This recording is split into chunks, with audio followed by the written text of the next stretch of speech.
तो इसी के साथ आज आप लोगों का जो पहला क्वेश्चन था वो आप लोगों से क्या कहता है कि निम्नलिखित में से कौन सा सम्मिलित नहीं है। तो भाई सेल्सियस, डिग्री सेल्सियस जो है आप लोगों का ऊष्मा की इकाई रहती है कि ताप की रहती है? सबसे पहले ये बताइए, ताप की रहती है ना। सेल्सियस आप लोगों का तापमान का रहता है, तो आप लोगों को ऊष्मा की इकाई जूल रहती है। तो आप लोगों को ये भी नहीं पता है ना, तो आप लोगों का ये वाला ही गलत हो गया। मतलब कौन सा सम्मिलित नहीं है, तो यही वाला सम्मिलित नहीं है। समुद्री मील तो दूरी की इकाई रहती है भाई, समंदर में जो दूरी मापते हैं वो आप लोग का समुद्री मील हो गया। सेल्सियस जो इकाई रहती है वो ताप की रहती है, ना कि ऊष्मा की। ऊष्मा की इकाई क्या रहती है? जूल रहती है। तो आप लोग यहीं पर पहले क्वेश्चन में ही फंस गए और अधिकांश लोग फंसे। चलिए अगला क्वेश्चन आप लोगों से क्या कहता है, ल्यूमेन। ल्यूमेन जो हम मापते हैं, मैंने आपको जो शुरुआत में ही मात्रक बताता हूँ उसी के अकॉर्डिंग है। तो बताइए पहला जो सेकंड वाला आप लोगों को क्वेश्चन दिया गया कि ल्यूमेन किसकी इकाई है। तो बताइए भाई ल्यूमेन किसकी इकाई है या किसका मात्रक है? वो सैम की है। ल्यूमेन वाला बी वाला राइट आंसर था। इसी के साथ अगला क्वेश्चन आप लोगों का ये था पास्कल किसकी इकाई। तो पास्कल जो आप लोगों की वायुमंडलीय दाब की रहती है, तो बी वाला इसमें आप लोगों का करेक्ट आंसर होगा। अगला कहता है आप लोगों से समुद्र नीला प्रतीत होता है। समंदर आप लोगों को नीला प्रतीत होता है, तो इसका कारण आप लोग बताइए क्या है। देखो समुद्री नीला जो आप लोगों का दिखाई देता है, इसका मूल कारण है कि आकाश का परावर्तन। सबसे पहले आकाश अपना नीला रहता है, तो परावर्तन, साथ ही साथ जल के कणों द्वारा प्रकाश के प्रकीर्णन के कारण आप लोगों का जो है ये आकाश, जो समंदर आप लोगों का नीला दिखाई देता है। समंदर का पूरा पानी नीला दिखाई देता है। तो पहला कारण आप लोगों का परावर्तन रहता है। किसका? आकाश का परावर्तन होता है। आकाश नीला दिखाई देता है, इसके चलते उसका परावर्तन आप लोगों को पड़ता है ना, तो नीला हो जाता है। सेकेंडरी आप लोगों को जो है प्रकाश का प्रकीर्णन, तो इन दोनों के कारण समंदर आप लोगों का नीला दिखाई देता है। अच्छा, अस्त व्यस्त, अस्त होते समय क्या अस्त होगा? सूर्य अस्त होगा। सूर्य अस्त होते समय सूर्य आप लोगों को लाल दिखाई देता है, ऑब्वियसली दिखाई देता है। और ऐसा भी होता है कि सूर्य डूब चुका होता है फिर भी दिखाई देता है ना, हल्का सा दिखाई देता है। तो ये सारी घटनाएं आप लोग बताइए। पहला तो आप लोग ये बताइए कि लाल दिखाई देने का कारण क्या है। जयती सिंह, स्वागत है जयती।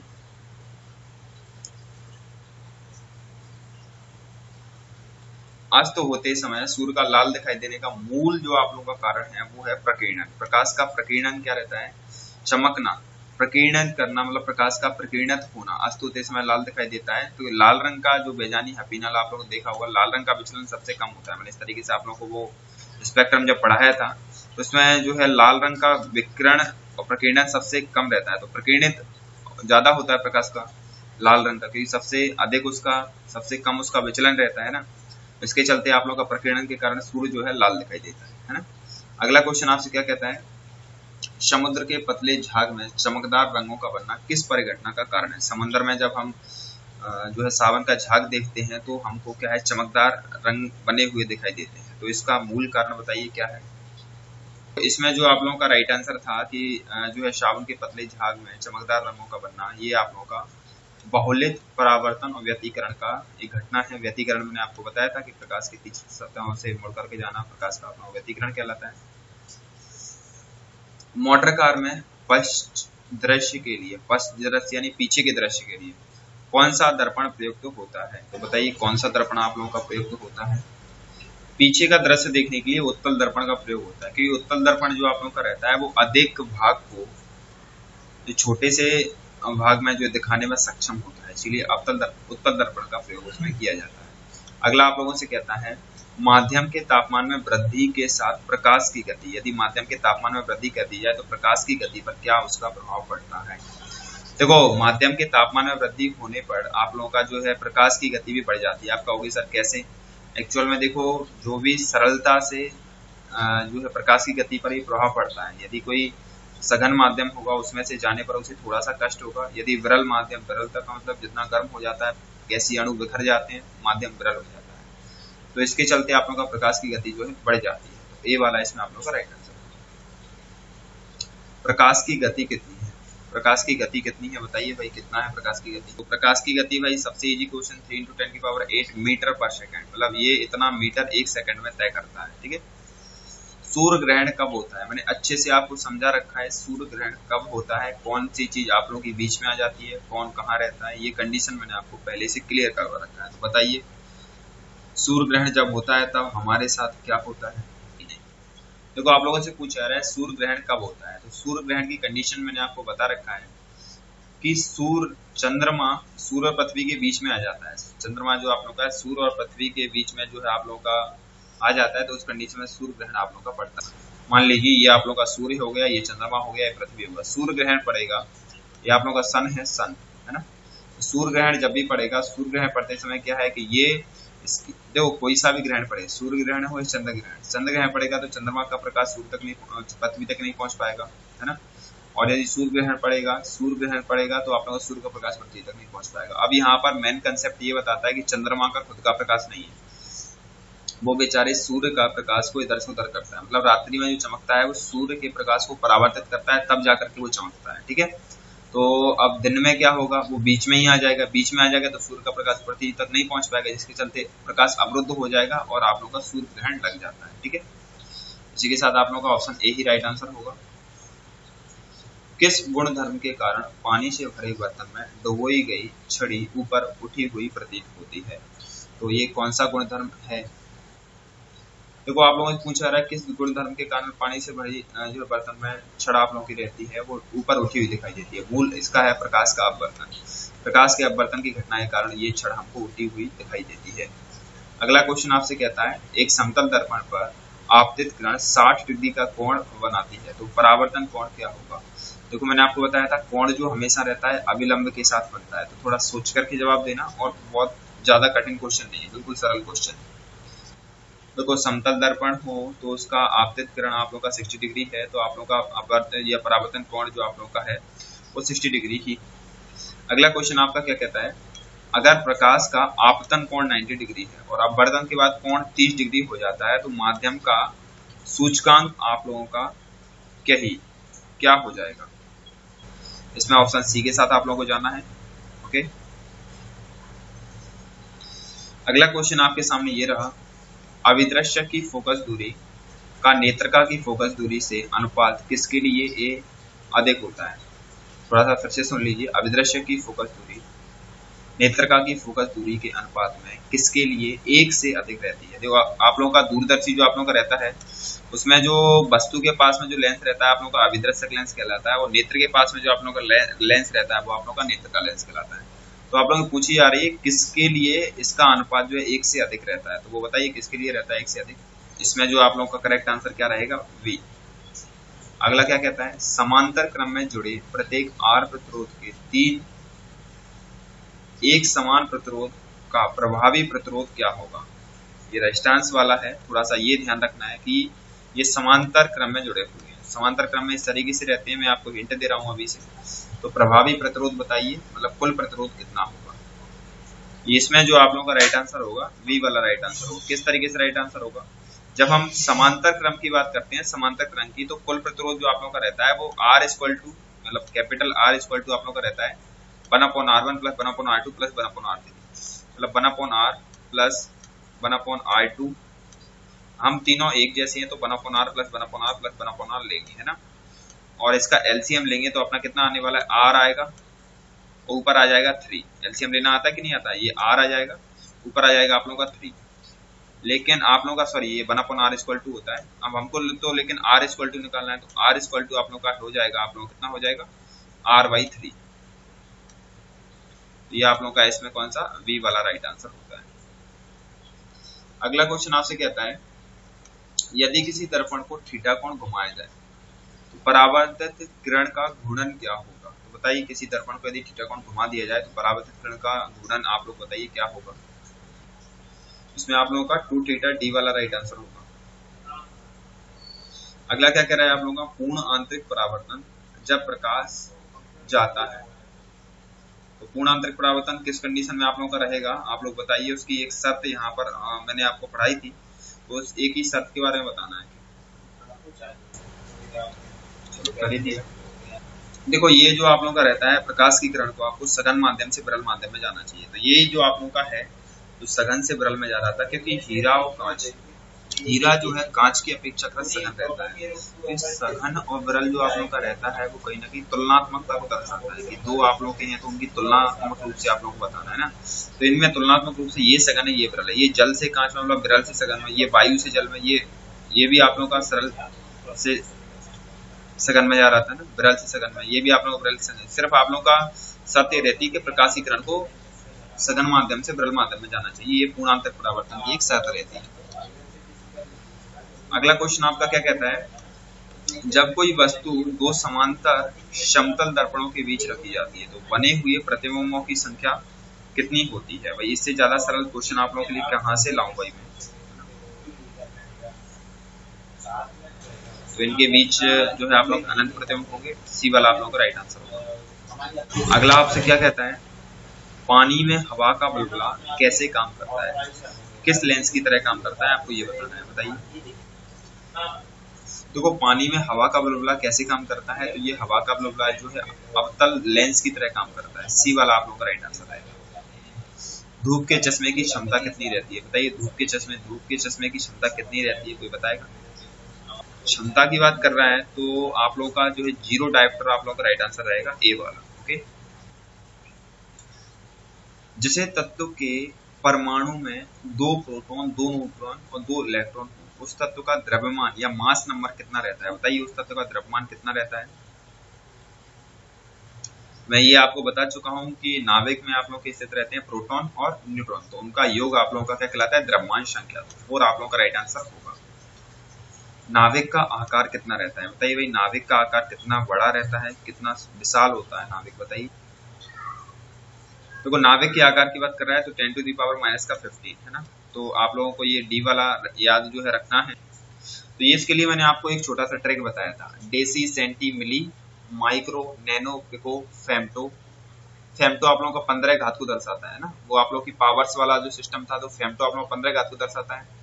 तो deci centi milli micro nano pico femto atto, ये जो है जैसे नैनो कितने नैनोमीटर है, तो नैनो जो 1 2 3 माइनस की पावर आपको याद करने पड़ते हैं, वो याद नहीं करनी पड़ेगी। डेसी का 1 घात रहती है, सेंटी पे 2, मिली पर 3, डेसी सेंटी मिली। माइक्रो पे आप लोगों का 6 रहता है, डेसी सेंटी मिली माइक्रो पे 6, नैनो पर 9 रहता है, नैनोमीटर यदि कुछ भी लगाते हैं तो 9 रहता है कि नहीं रहता है? रहता है। नेक्स्ट क्वेश्चन आप लोगों से कहता है पॉजिट्रॉन की खोज किसने की थी? बताइए पॉजिट्रॉन की खोज किसके द्वारा, किस महानुभाव के द्वारा की गई? देखो पॉजिट्रॉन की खोज किसके द्वारा की गई थी, तो पॉजिट्रॉन जो आप लोगों का है, आप लोगों का जो है एंडरसन के द्वारा इसकी खोज की गई थी, तो डी वाला इसमें आप लोगों का राइट आंसर होगा। हाइड्रोजन परमाणु के न्यूक्लियस में प्रोटॉन की संख्या ज्ञात करें। हाइड्रोजन परमाणु जो आप लोगों का रहता है उसके न्यूक्लियस यानी कि नाभिक में परमाणुओं की संख्या कितनी रहती है, बताइए। देखिए हाइड्रोजन के न्यूक्लियस में प्रोटॉनों की संख्या आप लोगों का 1 होता है, मैंने अभी आपको हिंट दिया था कि परमाणु क्रमांक 1, तो प्रोटॉन संख्या भी आप लोगों का 1 ही रहेगा, है ना। अगला क्वेश्चन आपसे क्या कहता है, ऊंचाई की जगहों पर पानी 100 डिग्री सेल्सियस के नीचे के तापमान पर क्यों उबलता है? ऐसा क्या है भाई, पहाड़ों पर ऐसा कौन सा ईंधन रहता है जो अपने आप ही उसको काम कर देता है, तो बताइए। ऊंचाइयों की जगह पर पानी 100 डिग्री सेल्सियस के नीचे पर तापमान का क्यों उबलता है? इसका मूल रीजन है क्योंकि वायुमंडलीय दाब कम हो जाता है और उबलने का बिंदु नीचे चला जाता है। वायुमंडलीय दाब जो आप लोग का है कम हो जाता है। सर वर्क इज ऑन, क्योंकि वायुमंडलीय दाब मतलब एटमॉस्फेरिक प्रेशर आप लोग का लो हो जाता है, जिसके चलते उबलने का बिंदु बॉइलिंग पॉइंट जिसको हम कहते हैं नीचे आ जाता है। ओके, अगला आप लोगों को क्या कहता है, साबुन के बुलबुले के अंदर का दाब, साबुन का बुलबुला का अंदर का दाब या इनसाइड प्रेशर आप लोगों का क्या रहता है, बताइए। तो आप लोगों को साबुन के बुलबुले के अंदर के दाब के बारे में बात की जा रही है, तो ये आप लोगों का वायुमंडलीय दाब से अधिक होता है। अंदर का दाब जो आप लोगों का है वायुमंडलीय दाब से अधिक होता है, जिसके चलते वो फूट जाता है। फूटने के पश्चात जो है, देखो वायुमंडलीय दाब यदि कम होता तो बुलबुले को फूटने की कोई आवश्यकता नहीं पड़ती, जब उसका अधिक रहता है तो वो लो प्रेशर की ओर जाने की कोशिश करता है, इसके चलते वो फट जाता है। वायु दाब मापी की रीडिंग के अचानक गिरावट का संकेत किस बात का संकेत जो आप लोगों का है? तो वायुमंडलीय दाब मापी जो आप लोगों का रहता है उसका रीडिंग अचानक से यदि डाउन हो जाता है तो इसका मतलब है काफी तूफान आने वाला है, ठीक है, सडनली तूफान आने वाला है। सौरमंडल में कौन सा अत्यधिक तीव्र चमकीला ग्रह है? तो बताइए सौरमंडल में कौन सा ग्रह अत्यधिक चमकीला है? देखो शुक्र जो आप लोगों का रहता है अत्यधिक चमकीला ग्रह कहलाता है, साथ ही साथ इसको भोर का तारा, पृथ्वी की बहन, 2 अन्य नामों के नाम से भी जाना जाता है, सिस्टर ऑफ अर्थ, ठीक है, एंड भोर के तारे के नाम से भी इसको जानते हैं। अगला क्वेश्चन आप लोग क्या कहता है, रात्रि के समय आकाश में कौन सा ग्रह लाल दिखता है? बताइए रात्रि के समय आकाश में कौन सा ग्रह लाल दिखाई पड़ता है? तो रात्रि के समय आकाश में कौन सा ग्रह लाल दिखाई पड़ता है? तो मंगल ग्रह आप लोगों का लाल दिखाई पड़ता है। ठीक है, अब आप कहोगे सर ये तो भाई ये तो सन से थोड़ा दूर है, बुध शुक्र पृथ्वी मंगल, मतलब पृथ्वी के बाद भी आता है, फिर लाल कैसे दिखाई देता है ना।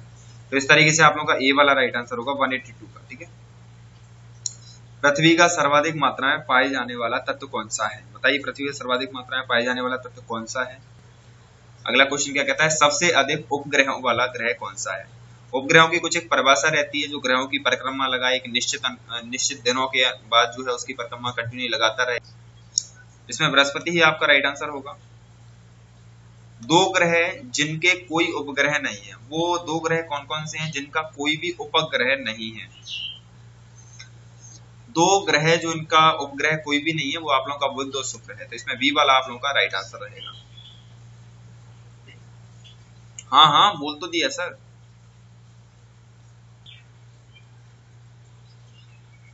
निम्नलिखित में से किस ग्रह के सबसे अधिक उपग्रह हैं? ये आप लोगों का हो गया ना। हाँ हो गया ये तो। और ये वाला भी भोर का तारा, ये वाला बताइए 187 का निम्न में से किस ग्रह को भोर का तारा कहते हैं? तो ये मैं आपको अभी अभी बता चुका हूँ किसको भोर का तारा कहते हैं। ऑप्शन बी के साथ आपको यहाँ पर जाना है।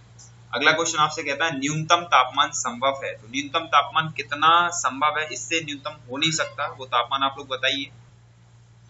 इसमें आप लोगों का ए वाला आप लोगों का परफेक्ट राइट आंसर होगा। ठीक है, इससे कम तापमान पृथ्वी पर कहीं भी नहीं है। पृथ्वी पर तो खैर इतना भी नहीं है, ये तापमान तो लेबोरेटरी में तैयार किया गया है। ठीक है,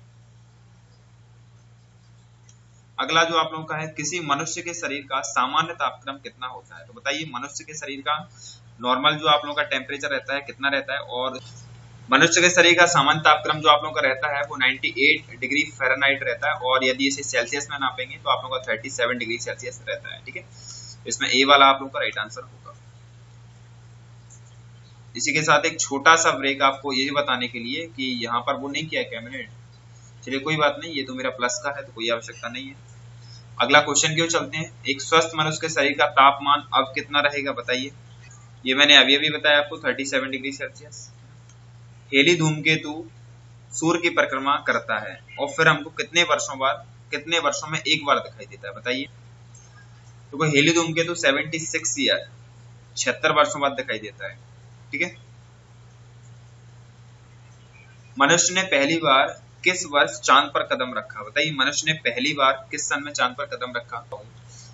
मनुष्य में पहली बार जो पृथ्वी पर चांद जो है कब देखा था? तो आप लोगों का 1969 में पहली बार पृथ्वी पर चांद पर कदम रखा था। देखा तो बहुत पहले लिया था।